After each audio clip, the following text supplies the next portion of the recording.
Hi everyone, this is Debbie. I wanted to make a quick video to show you how I gut my cardstock to frame layouts and save paper. Several people had asked about how to do this, and it's really an easy process. What you do is when you want to layer a page so that it has a frame around it, you actually gut the inside of the cardstock so that it saves paper. You can take this paper now, this is never going to show, it's the back of the layout. You can take what you've cut out and use it as either a layer or a mat for your photos. So it's a great way to save paper. And you end up with this frame around your page. So what I'm going to do now is give you a small demonstration on this cardstock that I have here. Now you need to have a trimmer that you can slide. You can't do a guillotine with this one, but you can also use a craft knife, but this is a really easy way. So what I've done here is I've taken some washi tape and I've marked my 1-inch line on the cut surface, and then using the ruler on the blade, I put a 1-inch mark and an 11-inch mark.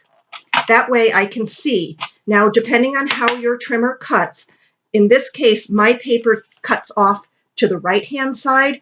Yours may cut to the left. So you just have to make sure that you put those markings where you're going to be able to see them. Then you're going to put your paper in to the trimmer at the 1-inch cut line, right here. Okay, and you're going to close down your trimmer. And now you've got your blade. Now this is the important part. You do not want to press this blade down until it's at the 1-inch mark. So if you have to lift up your trimmer, go ahead.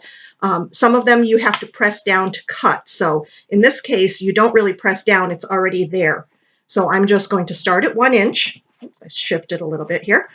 Start at 1 inch and slide down to the 11-inch mark.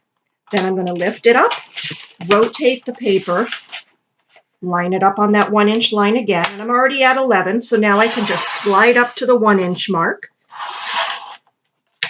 And I've already cut the third side, so we'll just flip it around to this side. And again, at the 11 to the 1 or the 1 to the 11, doesn't matter.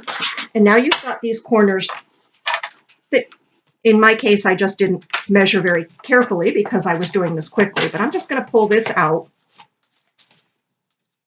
snip it out. And now I have this whole piece of cardstock that I can use for matting, and I have a frame. Now this by itself is not very strong, but once I back it, or actually use it to back my layout, it will be very strong. So now I have a frame that's not going to show other than what peeks out. And I've got an extra piece of cardstock or pattern paper, whatever you're using, to use for something else. So it really does save a lot.